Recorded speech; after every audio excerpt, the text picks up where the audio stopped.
Listening test 2. You will hear a number of different recordings and you will have to answer questions on what you hear. There will be time for you to read the instructions and questions and you will have a chance to check your work. All the recordings will be played once only. The test is in 4 sections. At the end of the test, you will be given 10 minutes to transfer your answers to an answer sheet.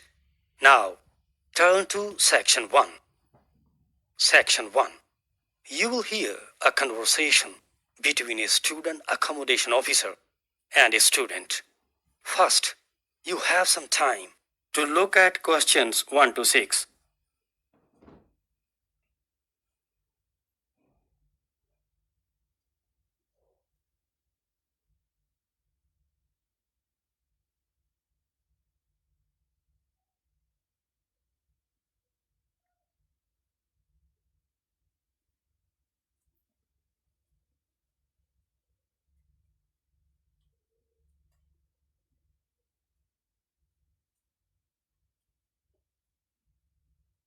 You will see that there is an example that has been done for you. On this occasion only, the conversation relating to this will be played first. Yes, Student Accommodation Office. How may I help you? I would like to join homestay. A homestay? All right. Then I need a few details about you. Your name, please? The answer is homestay. Now we shall begin. You should answer the questions as you listen, because you will not hear the recording a second time. Listen carefully and answer questions 1 to 6.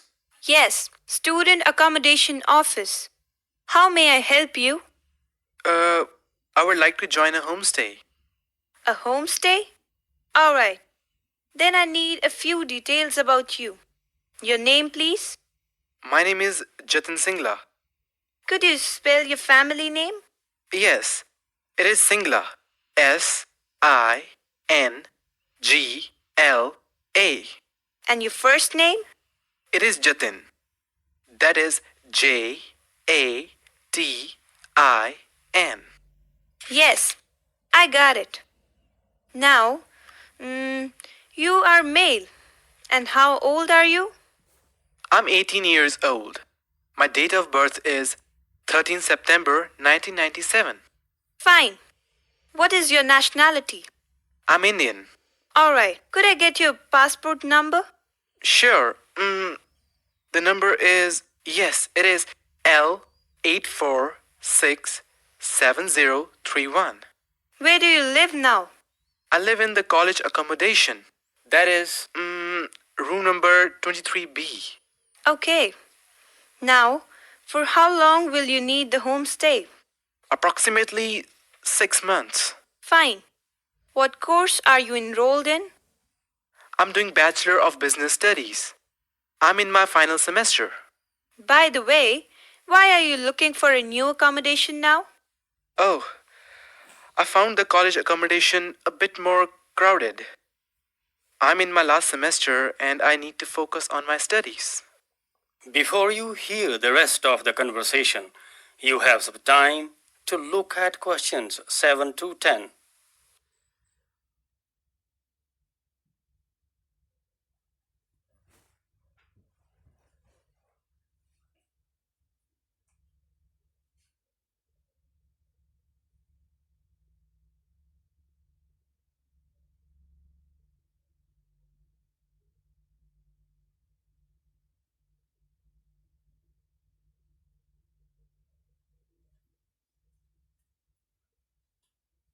Now listen carefully and answer questions 7 to 10.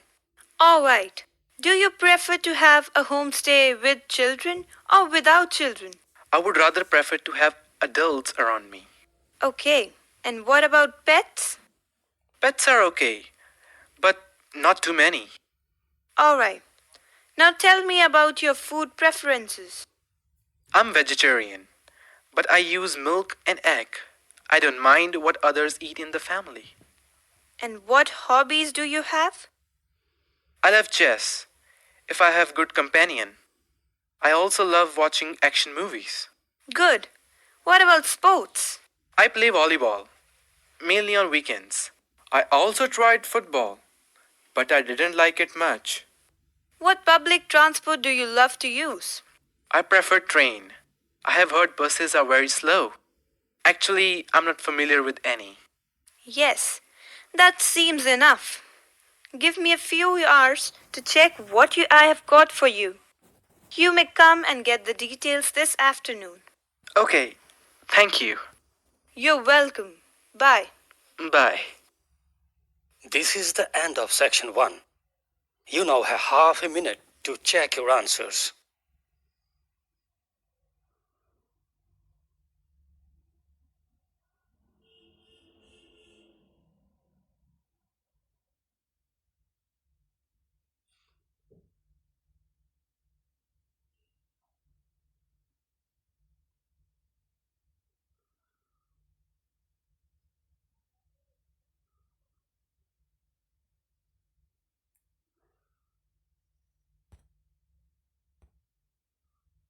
Now, turn to section 2.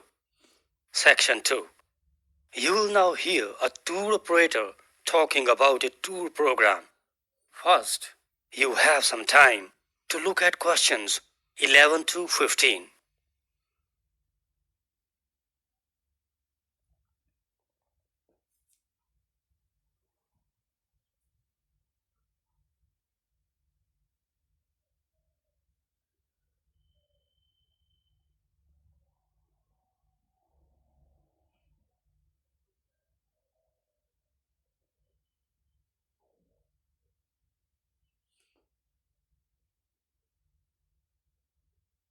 Now listen carefully and answer questions 11 to 15. Good morning, everybody. So you're all eager to participate in the Explore Asia program. I would like to provide you with a little information about the program. This year, our program will start on 28th of May, and the main area of exploration will be the Indian state named Kerala. Basically, the program is designed for 15 days from 28th May to 12 June. In these 15 days, the participants will explore a number of important sites in the state. The estimated cost of the program is $2,500 per person, and the maximum number of participants will be 20. Students who are interested in the program can register their names by paying $500, and the rest can be paid on the first day of the trip. Remember, it's not possible to offer a refund if any student changes their mind later on. On the first day of the trip, we are going to visit the Jew Street in Kochi. As you might know, this Jew Street in Kerala has a story to tell that is nearly 2,000 years old. According to records, the Jew population settled in Kochi as far back as AD 52. At present, most of the Jew families have gone back to Israel except for a few. Now, this street attracts hundreds of visitors every day and a remnant of antiquity. There are shops selling curios, antique pieces, carved wooden furniture, bronze and brass sculptures, remnants of traditional houses and jewelry. In addition, there are a few restaurants which serve exotic dishes. Be careful if you are a vegetarian. Another important attraction you will see will be the ancient Jewish synagogue. This building will attract you for its exceptional architecture and beauty. Also, you will have the chance to see a few beautiful beaches like Fort Kochi and Marine Drive. Before you hear the rest of the talk, you have some time to look at questions 16 to 20.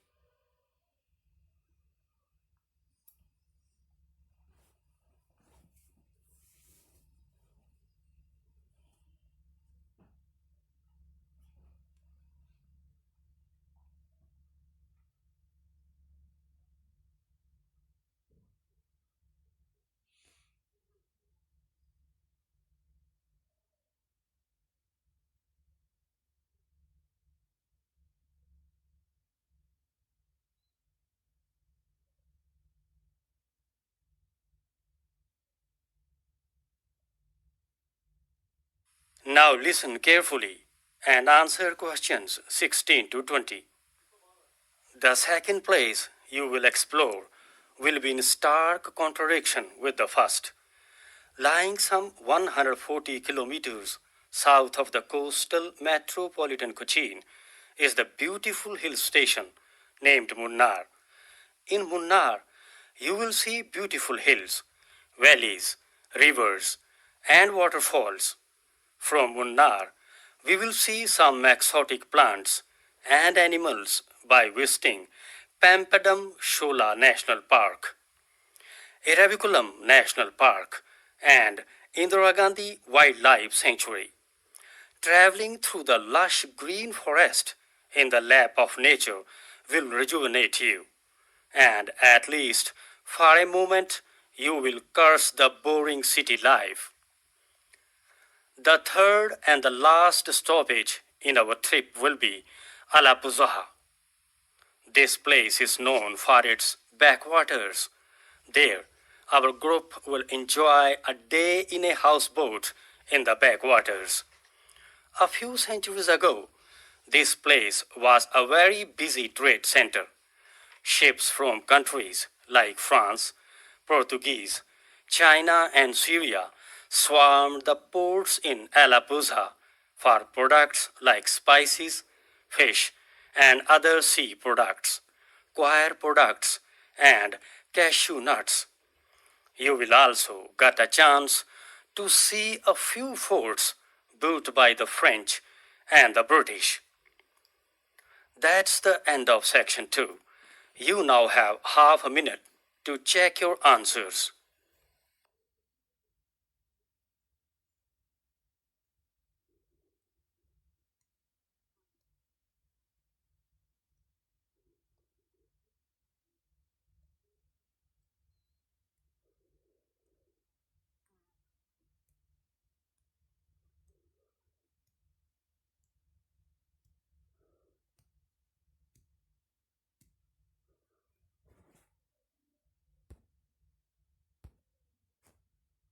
Now, turn to section 3.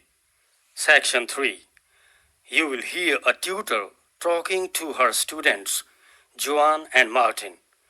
They are talking about their assignment performance. First, you have some time to look at questions 21 to 25.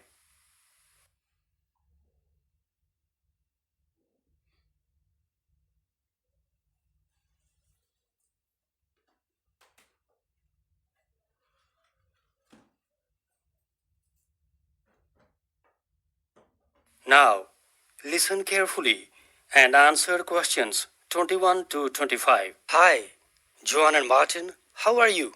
Fine. Fine, thank Thank you. you. Have you heard about Liz? No. What about her? She has left. What?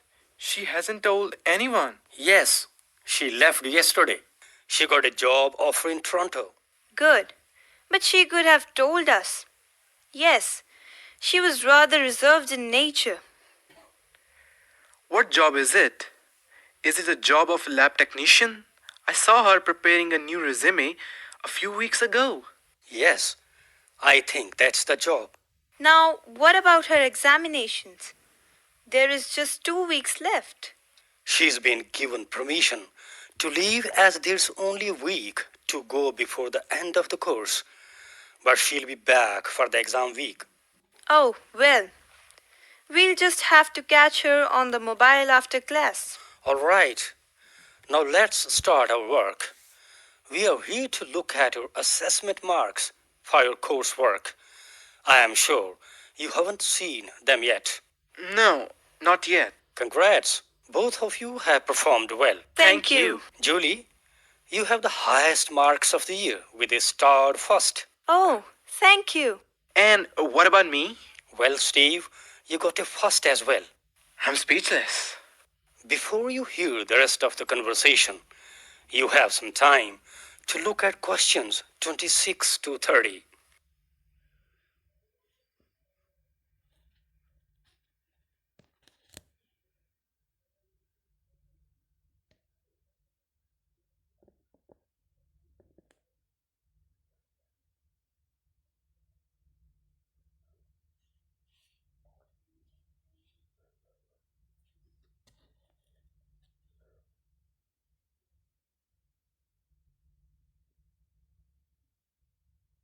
Now listen carefully and answer questions 26 to 30. You could have done even better, but your project on wastewater management wasn't up to the mark. Yes, I knew it wasn't satisfactory, especially the conclusion. Yes, that's what I noticed. It was begun quite well, but you stopped the research all of a sudden, reaching a weak conclusion. Yes, I did kind of stop fairly abruptly. I couldn't think of much to say, even though I knew it was important. Yes, that section could be more effective anyway. It was a good work in total. I think you should go for a PhD in that. What do you think? I hadn't really thought about it. I've just been concerned with getting through this final year and getting all the coursework and exam out of the way. I think you must really start thinking about it as soon as you can. And Julie, what about you? Have you thought about going on to do research? Yes, I considered that option, but I've decided to look for a job as of now. I'm really in a need of money. I can understand that, but you have a pretty good chance of getting a scholarship. Oh, really? Yes, if you continue your present performance, you're highly likely to get a first. Then scholarship won't be difficult. Oh, thank you very much. I will really think about it. Great. This is the end of section 3. You now have half a minute to check your answers.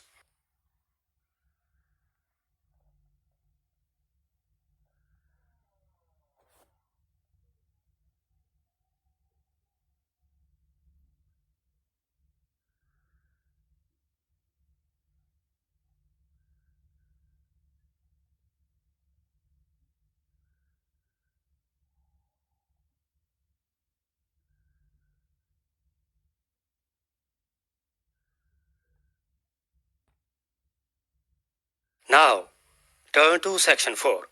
Section 4. You'll hear a lecture on the animal reindeer.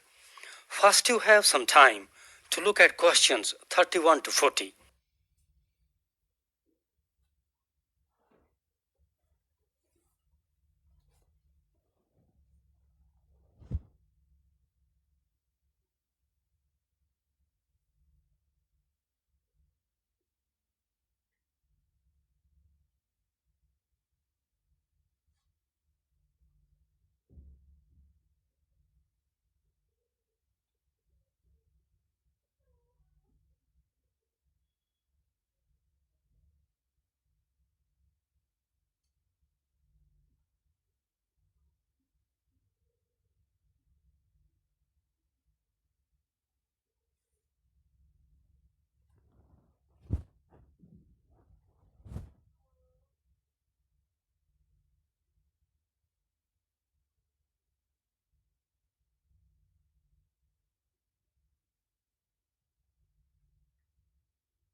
Good morning. My name is Dr. Varinder Sharma. I am a specialist in human resource management. Today, I am invited to talk to you about motivating employees in an effective way. We all know that employees' retention is a challenge for companies, and no company likes to lose its employees because recruiting new people with necessary skills is a very difficult task.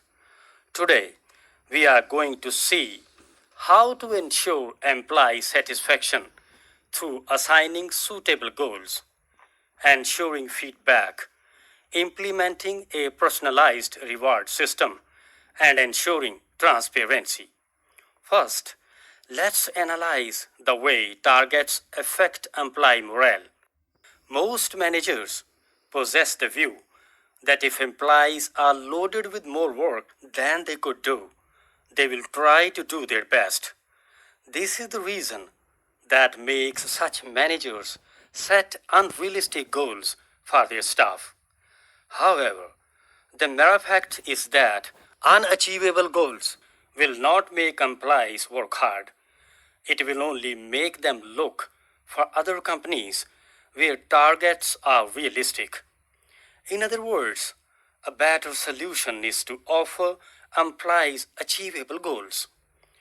Another important area that deserves attention is the way employees are rewarded. In many companies, there is a lot of secrecy surrounding the reward system because many a times the criteria for rewards is not made clear to the employees. In such companies, it's common for some employees to feel that the management shows favoritism because, as we know, jealousy is very common in the workplace. In the opinion of great management guru Charles Gutton, this issue can be solved by developing a transparent reward system. In other words, when the company selects an employee for reward, other members of the company should know who is selected, why he or she is selected, and how he or she will be awarded. Yet another point is, as I mentioned earlier, personalizing the rewards. What's meant by personalizing? It simply means giving the employee a reward that best suits his or her taste. In my opinion, the effectiveness of this strategy totally depends on the managers. They should utilize their knowledge of the nature of each employee to personalize the rewards. Company cares for them, and most employees will reciprocate with an equal amount of attachment towards the company. This is the best way to ensure that the company is getting maximum benefit out of the rewards it gives. Finally, there is participative decision making. This involves allowing the employees to express their opinion in important matters affecting the future of the company. As management expert Ralph Kladder points out, this is the best way to minimize resistance to changes. For example, it is common for some employees to blindly oppose the new changes in a company as they nurture the belief that the change will adversely affect their future. Participative decision making helps in many ways. Firstly, it will help the employees know about the causes and effects of decisions. This will remove their fear and make them more cooperative. In addition, when the employees are made to feel that they are a part of the decision making, they are more likely to feel that they have the responsibility to implement the decisions taken. Thus, participative decision making considerably reduces employee resistance to changes and the consequent disappearance. That's the end of to implement the decisions taken. Thus, participative decision making considerably reduces employee resistance to changes and the consequent disappearance. That's the end of section 4. You now have half a minute to check your answers.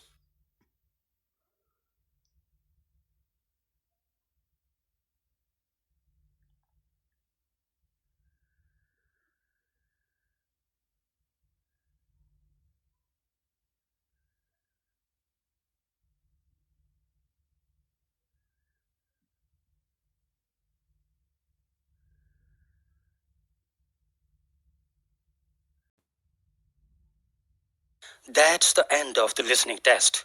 In the